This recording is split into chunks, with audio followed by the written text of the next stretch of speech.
Okay, so I'm watching Halloween, and I'm gonna do this like each couple scenes. I'm 42 minutes in, and I wanted to do it while I watch it because I have really bad memory, and I know I'm gonna forget all of this the moment I stop watching the film.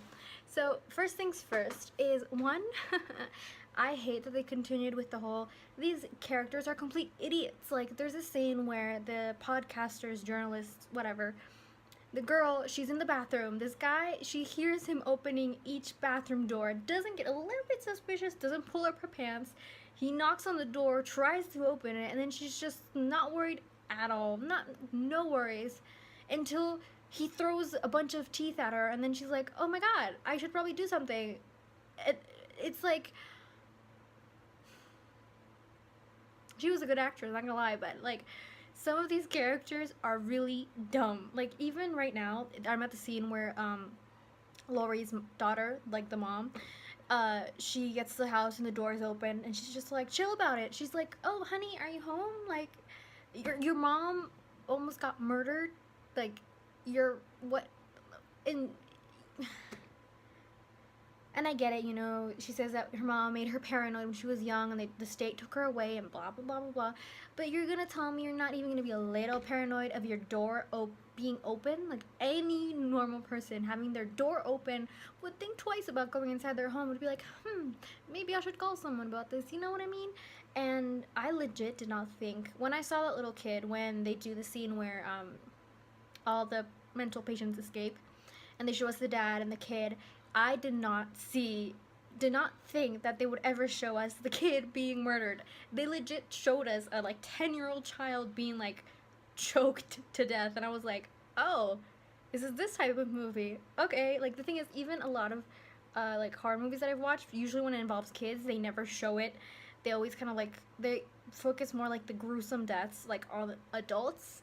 But I was like, whoa, okay.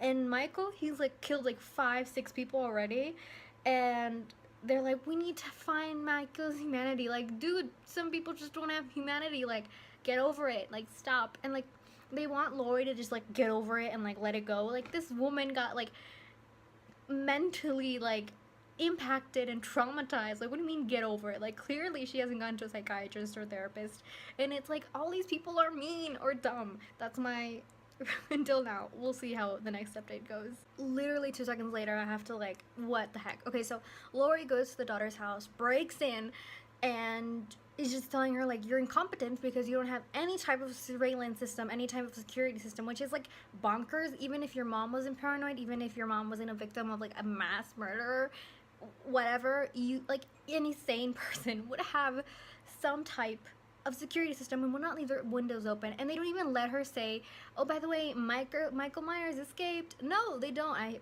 poked my eye out. They don't. They just go like, oh, the world is a happy place, the world is full of rainbows and good energy, and like, get over it. And you know, and the husband annoys me so much. Hold on. He's like, I'm a man and I know jujitsu and I can protect this. You cannot protect that family, man. Does no one know how tall Michael Myers is? Like, that man literally chokes people to death with like no extra, you know, what's it called? Like, he'll do it like making it sandwich. Like, oh my god. People who are so stupid and stubborn in horror movies, when it's like logically, they're not thinking logically, it stresses me out so much. Especially when it's like, oh, he escaped. Like, you would think that would cause a little bit of, like, you know, maybe mom isn't that crazy. Like, I'm getting worked up over this. Okay, so I'm watching this scene right now. There's a side character, her name is like Vicky. She's like best friends with the daughter or the granddaughter of Lori, whatever. It'd be so hilarious if I was mispronouncing her name, Lori, this whole entire time. And I'm not gonna fix it now, but anyways, she's just very sweet. She's like, it's like a throwback because she's a babysitter, and obviously I haven't gone through the whole scene, but obviously Michael is just gonna pop up and murder her. But it's so sweet, her and the kid, because the kid is like, you're my favorite babysitter, and you're my favorite kid. I don't know, it was just very sweet, and I know she's gonna die, but it's very sweet. It feels like I'm doing updates scene by scene, but it's just like, wow, surprise, Cameron or whatever his name was turned out to be a total fuckboy.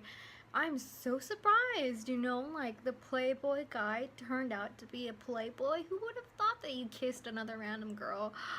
Who would have thought? The thing is though, like, if he wasn't serious about her, why did he agree to meet with her parents? Like, But yeah, his character kind of did a 180 a little bit. I mean, yeah, he was supposed to be like the cliche fuckboy, but like he seemed nice and he was like a little bit quirky, quirky with. I hated myself for doing that with his friend, the other guy, and like they were friends, and I don't know. It kind of felt like it was more like a to get her to be by herself than to be with her date or whatever. Also, another thing is everyone conveniently has their door open or their door is very or like their house is very easily to break in, and it's like why? And the thing is, I really like the scene because they're doing it like a throwback to like the original, like the one, you know, the whole what started Michael Myers. But they don't really explain how he just breaks into houses so easily, being like a 6 foot man. But I don't know. The psychiatrist lady says the dumbest thing. He's like, okay, so he's like the psychiatrist who's treated Michael for like 40, 30 years or something like that. And he's like, he only has on his mind to keep on going and killing. And if you don't capture him, for sure he's gonna kill again. I can 100% certain. It's like, dude, he's killed 20 people. Like, what? Obviously, he's gonna keep like. Is that all you've learned in studying him for like years? Really? Like, okay. I'm gonna be honest with you. I can't with the level of dumbness. I get it that they're teens, and you know she's like, oh, you know, but like, uh, she's seeing this man, the psychologist, who turns out to be crazy. Wow, what a plot twist, or whatever. They haven't revealed if he's just insane. And he's stabbing the cop, and instead of her trying to get out of the car, go to the front to drive away, she just starts pounding on the door and screaming. It's like, I don't know. Okay, finally, after a couple minutes, then she tries to open the door, and I'm like, okay, well, at least she tried now, but like, you should have tried it the first time. And the thing is, it's not surprising that the psychologist was like a whack job, because he even says when they're riding together, him and the sheriff, he's like, I want to know what it feels like to kill, and it's like, that didn't give you red flags, like, okay. I swear, the the dad comes out, sees a cop car, understands that there's a killer outside, and I get that his daughter is missing, but like, he doesn't get a response. And his first is to go walk towards the car, knowing that there's a.